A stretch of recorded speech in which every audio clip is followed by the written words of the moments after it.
It has been quite the week. Some personal things have been going on that distracted me from getting any writing done at all this week. So I'm hoping to make some progress today on the freelancer with all of you and those of you who are watching the replay. Let's get started, shall we?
Well, today's episode is called Screaming into the Void. I am Daniel P. Riley of whimsyland.org, literary coaching and services. I help creators turn their dreams into reality, and I create my own things when I can find the time. So, I called today's episode Screaming into the Void because it's a phrase that comes up often when creators feel as if the thing that they've made and are very proud of doesn't appear to be getting any attention, doesn't appear to be driving interest, and we all sit there and we put out our ads and we talk about this thing that we manifested into reality with our own grit and ability, and often feel as if not getting the recognition it deserves. A lot of questions come into that, but the reason I put a mirror image of me yelling at myself on the thumbnail is because that's what screaming into the void actually is. Much of what I feel when I am having those moments is a frustration with myself. What am I not doing? What hasn't happened yet? And what is it that I haven't figured out how to do to get more eyes on what I've created and to find more people that'll be interested in it? Maybe it's just not that good to the public. There's no shame in that. Everybody makes mistakes, and we often feel like failure is death, but it's not.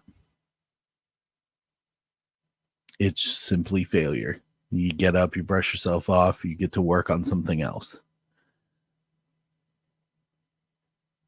But anyways, we are going to have 2 20-minute Pomodoro style writing sprints today. Even though I don't look it, very excited to get to actually write something. As I said in the intro, it has been a strange week and I haven't had the opportunity to write anything for myself. We've been working on client work, meeting with my clients that get coaching from me, and taking care of some business that popped up in my personal orbit offline.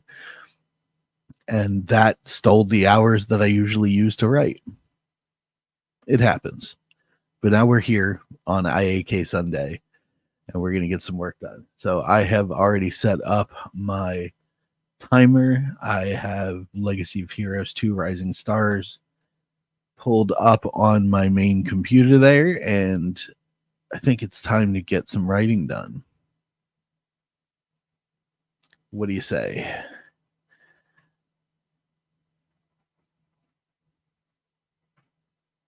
I'm going to go with daydreaming today. We haven't had a freelancer in 2 weeks because I took Easter Sunday off to celebrate my faith with my family. And now we're back, and I think we're going to daydream while we write this afternoon. So, 20 minutes already set on the clock. Let's get into it.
Well, that'll about do it for writing sprint number 1. Hope whatever you are working on today, you made some progress like I did.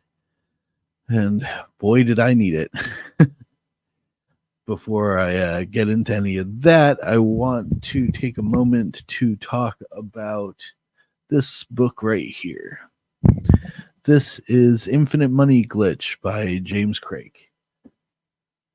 Now, unlike his Bastion and Blackstone series that he's been working on for a while now, which I really enjoyed, Infinite Money Glitch fell a little flat for me personally. But that said, it was the same well thought out narrative and prose that I expected from James. So I think most people would really enjoy it. The reason it fell flat for me really was certain elements that were introduced and not explored enough to fit into the full narrative of the story. So by the time I got to the end, I was wondering, and this was really a one-shot book, so it left me thinking, okay, how did we get there? And why was this introduced but never really explained? There were certain I don't want to spoil the book too much for anyone that is interested in reading it, because it is very fun and funny. The essential concept of being a MMO characters that are sentient enough to realize that they can game their own world system and do so to make a ton of in-game currency that ends up in hijinks, essentially. I'll read the back cover here real quick. The most advanced video game in the world is so popular that the in-game gold is a recognized currency on Earth, but that does not mean it was programmed particularly well. Some of the sentient NPCs have just discovered an exploit in the market, and it might just be time to buy their world back from the players, if they can pull it off, that is. Infinite Money Glitch is a hilarious hybrid of a heist and an adventure pulled off by the last group of people anyone would ever expect. After all, who actually remembers the merchant from the tutorial zone? But he remembers you. And that does really sum it up. It's a great premise. It really is. Trying to read through it, I ended up getting so caught up in the things that it was missing that it took away from the enjoyment of the overall book to me. But I'm not you. And I think that overall, you probably find it a lot of fun. So I recommend checking it out, even though I personally wasn't all that fond of it. On the other hand, like I said, the Bastion Blackstone stuff that he's put out is fantastic. So, if you're interested in more cyberpunk sci-fi and a little bit of noir style storytelling, check those out too. Now, before we get into writing sprint number 2 here in just a couple of minutes, I want to expand a little bit on what I said this in the beginning of the show about the screaming into the void. We all know the things that we aren't doing. And we may say, well, I don't know how. Yes, you do. There are certain fundamentals to anything that you're trying to do. If you've ever experienced a job interview, you understand what selling is. In a job interview, you have to sell yourself as a competent employee that they want to hire for X amount of money. So we all have a base understanding of sales. It's just whether or not you feel you have the time, energy, and inclination to put that into practice on a daily basis as an independent creator.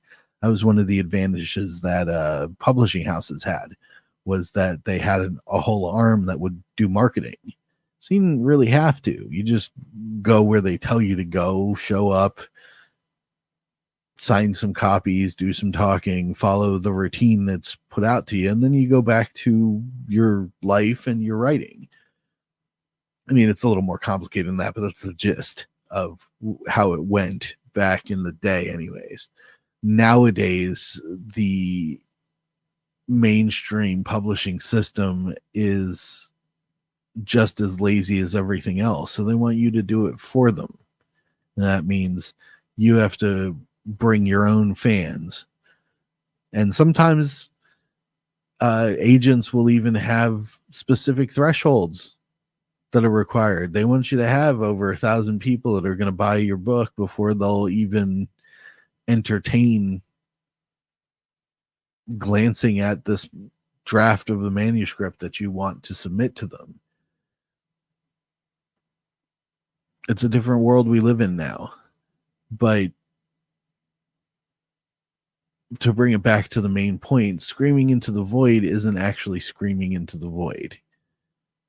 What you are doing is screaming in a huge auditorium full of other people who are screaming. We're all screaming. And most of us, like our buddy The Hedge, if you know Herman P. Hunter, are yelling by my book. Now imagine if you were a customer walking into an auditorium full of people screaming by my book.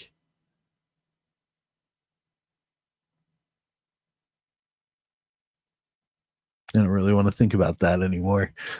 So, screaming into the void is not what it really is. And I challenge all of you who are watching this at any point in time in your career to really critically assess what you are doing to show the world the thing that you created.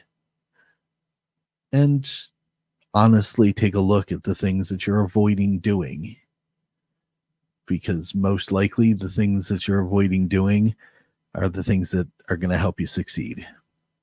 Sorry to say, but that's the truth. All right, I'm going to reset my 20 minutes here. Boom.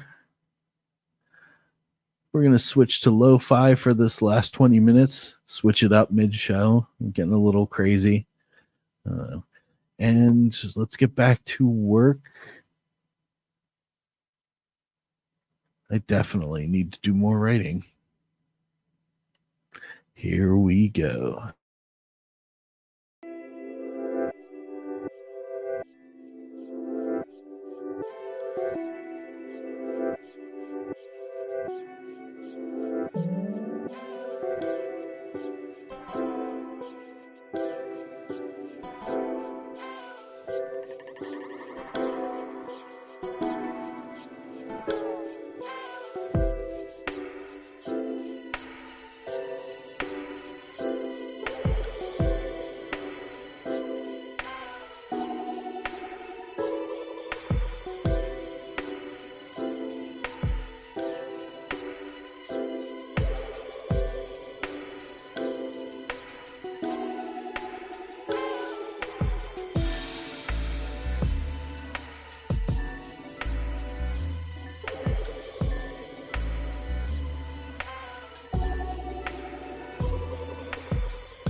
Okay. Ooh, looks like we got a comment during that sprint, and it is from Wrangler saying hello. Hello, Wrangler. Thank you for stopping by, man. Let's see what I got done today. I am kind of need that win, to be honest, of getting some progress done. So, starting chapter 10 of Legacy of Heroes 2 Rising Stars, we are at 1,378 words for those two 20-minute writing sprints. That's a solid win for me today that I can be proud of. Not the first. I spent most of the morning completely rearranging my bedroom. But, anyways, I hope you got plenty of progress done on whatever it is that you are dreaming up at this current time. And I am glad that you came to work on it with me, whether now or later on when you watch this replay. As I said in the beginning, I am Daniel P. Riley of whimsyland.org, literary coaching and services. I help you turn your dream into a reality with one-on-one coaching, editing services, both developmental and mechanical, and things like this, the Sunday writing stream on the Freelancer. Hopefully you had a good time with Royce this morning, the IAK Sunday coffee. And later on this evening, I think at 8:30 Central, you can go over to ironage.media's channel and chill with Richard. He usually plays some video games, chats with folks, and has a good time. Enjoy the rest of your weekend, whatever you decide to do with it. And as always, keep creating.